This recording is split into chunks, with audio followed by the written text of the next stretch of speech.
Tapeli aliyewauzia wazungu airport feki kwa bilioni 700. Unaweza ukasema stori ya kufikirika, lakini ni ukweli. Tukio hili lilitokea mwaka 1995. Watoto wa mjini walivyoingiza wazungu kwenye utapeli ambao umeacha historia mpaka leo hii.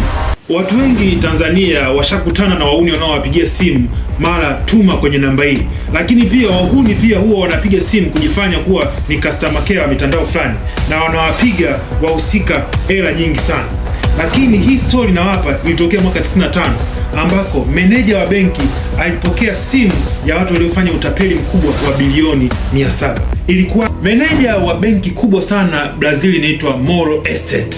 Anapokea simu cold call kutoka kwa governor wa benki ya Nigeria. Na governor wa Nigeria, by that time ukiwa governor unakuwa pamoja ni waziri wa fedha. Hii simu ni muhimu sana kupigiwa simu na governor. Governor anaongea, anamwambia manager wa benki, tuna mpango wa kujenga airport Abuja. Na by that time Abuja ulikuwa mji mkubwa sana na uko busy sana. Kwa hiyo tunahitaji watu ambao watainvest kiwango cha dola milioni 42, almost bilioni 700 katika mpango huu. Na kumbuka airport itakuwa iko busy sana. Kwa hiyo manager baada ya kusikiza ile call akajua huu ni mpango mzito sana. Kwa sababu mara nyingi ukiinvest kwenye masuala yanayohusiana na aviation, yani airport, hela mara nyingi huwa inarudi baada ya miezi 12 au miaka miwili. Manager akasema what a deal. Kabla tujaendelea na video, kama unataka kujifunza kupata followers wengi kwenye TikTok ama video zako haziendi kila ukiposti, nimeandika kitabu ambacho kitakufundisha jinsi ya kutengeneza content kwenye mtandao wa TikTok kwa ajili ya biashara, au unataka kuwa content creator mkubwa kama mimi, ama unataka tu kwa mambo yako binafsi. Kitakufundisha jinsi ya algorithm za TikTok zinavyofanya kazi, muda gani wa kuposti na muda gani sio wa kuposti.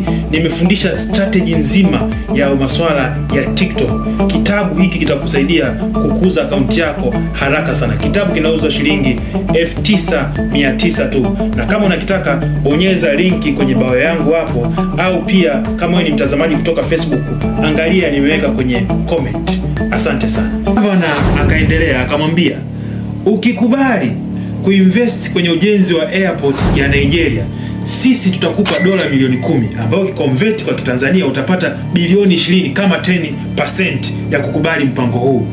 Governor, yule manager wa benki anazidi kuchanganyikiwa, sema jamani, hili tamu, hili utamu huu jamani.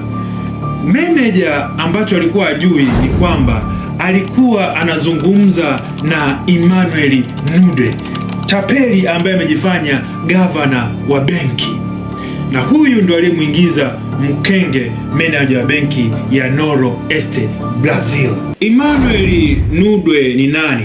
Emmanuel Nude alikuwa ni mfanyakazi wa benki moja inaitwa Union Bank of Nigeria. Benki hii ilikuwa ni benki ndogo sana, lakini hii ndio iliyompa ujuzi wa kujua jinsi benki zinavyofanya kazi. Alipata elimu kubwa sana ya mambo ya banking. Lakini pia Emmanuel Nude ndio aliyejifanya yeye kwamba ni governor wa benki ya Nigeria anayeitwa Paul Ogunwa. Emmanuel Nude alikuwa na pesa za kawaida, lakini alitamani kuwa na maisha ya ukwasi, maisha ya kifahari zaidi. So akaja na plani kwamba atajifanya kwamba serikali ya Nigeria inataka kujenga airport kubwa sana kwenye jiji la Abuja. Na uzuri sasa alienda on perfect time, kwa sababu serikali ya Nigeria ilikuwa inahamisha kutoka jiji kuu la Lagos kwenda Abuja, yani city iwe mji mkuu wa serikali uwe Abuja. Na hapa ndo huyu Emmanuel Nude akasema yeye ataingilia katikati, kwamba serikali inatafuta wawekezaji wataenda kujenga uwanja wa ndege wa Abuja. Umeona? Na katika plani hiyo akasema lazima nitafute watu ambao watakuwa wananisaidia. Akatafuta marafiki zake 5 vichwa kweli kweli ambao walikuwa wanafanya nao kazi benki, ambao wenyewe watakuwa wanapewa kazi zao zingine za kupitendi wao ni wakina nani. Katika hiyo timu yake watu 5 wengine walikuwa wamepewa kazi ya kujifanya wenyewe watakuwa ni waziri wa uchukuzi, mmoja mwingine atajifanya yeye ametoka katika kitengo cha aviation, yani masuala ya uchukuzi wa anga, na mwingine atajifanya kwamba yeye ni waziri wa fedha, na yeye akachukua cheo kwamba yeye ni governor wa benki kutoka Nigeria. Umeona mpango? Na hao kumbuka ni vichwa, watu wana elimu zao. Hawa ni mabenka wameamua kutapeli. Katika mpango wao walisema watatuma fax nyingi katika mabenki, na uzuri walikuwa wanajua benki hizi zinafanya kazi vipi.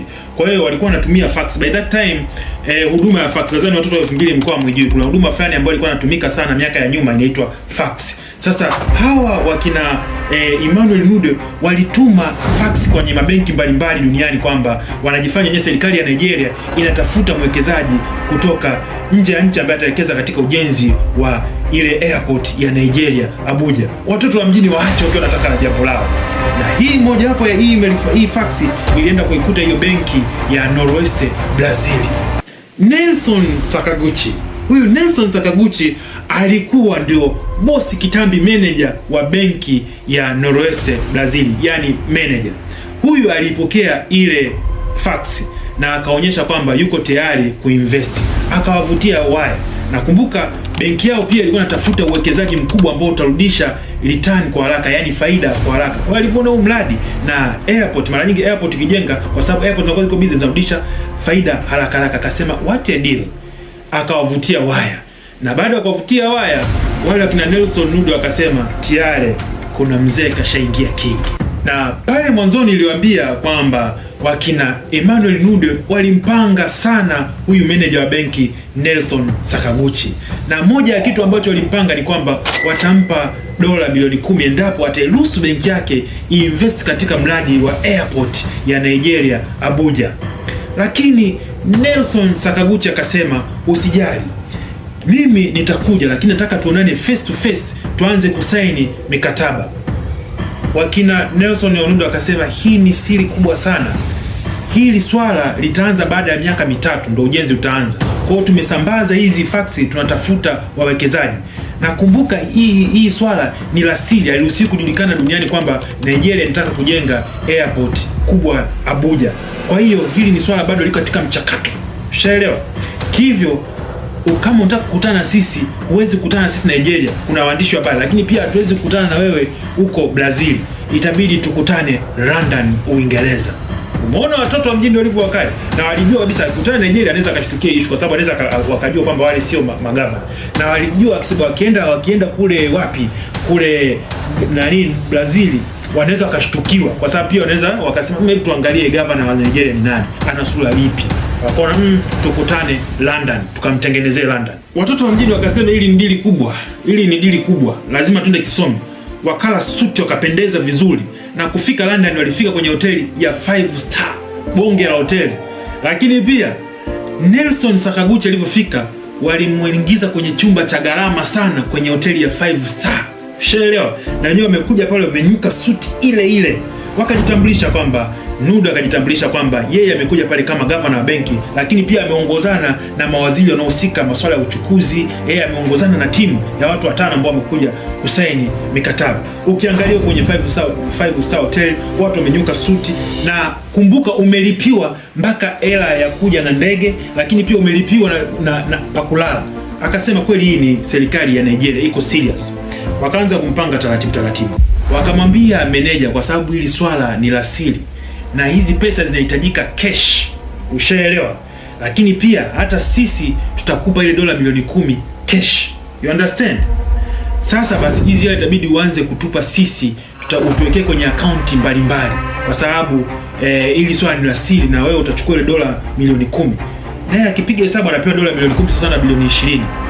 Akasema anyway, kwa hiyo hili swala itabidi uwe tutakupa akaunti ambazo utakuwa unaziweka hizo hela, na hizo akaunti ziko offshore, yani ziko kwenye visiwa, ushaelewa? Lakini akasema na hili swala nitakiwa lisishtukiwe na uongozi wa Brazil, lakini pia uongozi wa Nigeria, kwa sababu wewe pia utashiriki. Meneja akasema na ni kweli, ushaelewa? Meneja akaanza kusita. Ile kusita akasema kama hauko serious na pia tunahitaji dola milioni 3, yani kama bilioni 6, inatakiwa utuwekee sasa hivi kabla hujaondoka London, kwa sababu sisi tumeshatangazia washikaji wengine, yani benki zingine kama yani hii dola bilioni 6 inaonyesha kwamba uko serious na deal. Kwa hiyo kabla hujaondoka London inatakiwa utuwekee bilioni 6. Shaelewa? Yule jamaa akapiga hesabu, dola bilioni 6 benki itakosa dili, na kwa nimekuja huko akawaingizia dola milioni 3, ambao sasa convert haraka inakuja kama bilioni 6 za Kitanzania. Shaelewa? Mtoto wa mjini nyinyi. Kuanzia mwaka 95 mpaka mwaka 98 bwana ndugu yetu Nelson Sakaguchi aliwaingizia pesa kidogo kidogo zikafika dola milioni 42 wakina Emmanuel Nudwe, watoto wa mjini. Ushaelewa? Na hizo zote wakina Emmanuel walikuwa wanaingiziwa kwenye visiwa. Ushaelewa? Lakini hizo pesa nyingi wakina Emmanuel Nudwe walitumia kununua shares kwenye mabenki mbalimbali, walijenga majumba Nigeria. Lakini yule manager alikuwa ajui kama tayari ameshatapeliwa, kwa sababu aliambiwa kwamba mradi utaanza baada ya miaka 5. Kwa hiyo benki iendelee kuinvest. You understand? Je, walikuja kujuaje kwamba wametapeliwa? Sasa walikuja kugunduaje kwamba hizi hela hazionekani? Mwaka 1998 kuna benki moja inaitwa Santander Uhispania ilikuwa inataka kuinunua benki ya Noroeste Brazil. Sasa kabla benki haijanunuliwa, mara nyingi huwa kuna process, kuna bodi zinaangalia thamani ya benki. Sasa bodi ya Noroeste Brazil na Santander zikawa zinaangalia benki na thamani kiasi gani. Lakini ghafla wakashtukia kuna dola milioni 42 hazionekani. Ikawa red flag. Wakamwita manager Nelson Sakaguchi, bwana, hizi hela ziko wapi? Ndio Nelson Sakaguchi akasema, bwana, sisi nilifanya mpango wa asili bila kuiambia bodi kwamba tuna invest kwenye ujenzi wa airport ya Abuja, na nilitegemea kwamba ingekuwa ni jambo kubwa ambalo lingetuletea faida benki ya haraka sana, kwa sababu ukiinvest kwenye airport benki waga inapata faida kubwa sana. Bwana, kuja kuangalia wanasema tayari tumeshapigwa, na zile pesa zilikuwa zimetawanywa kwenye benki 17. Hii inaitwa money laundering. Wataalamu walishazifanya, wamezifanya zile pesa kwenye benki 17. Pale ukaanza msako mkali sana, maana walijua tayari benki imepata hasara kutoka kwa Nigerian scammers. Msako kawa mkubwa sana, ikabidi mataifa karibu 4 yahusishwe. Mataifa hayo mojawapo ilikuwa Marekani, Uswizi, Nigeria yenyewe kuanza kuwatafuta wakina Emmanuel Nudwe. Lakini ni mwaka 2004 walikuja wakapatikana, na baadhi ya pesa zilizudishwa ambazo wakina Emmanuel Nudwe walikuwa wameziiba. La baadaye walifungwa kama miaka 2 hivi, lakini katika kuhonga nini walikuja wakatoka. Huyo ndio Emmanuel Nudwe, mtu aliyekuwa amewauzia wazungu airport fake kwa bilioni 700 za Kitanzania.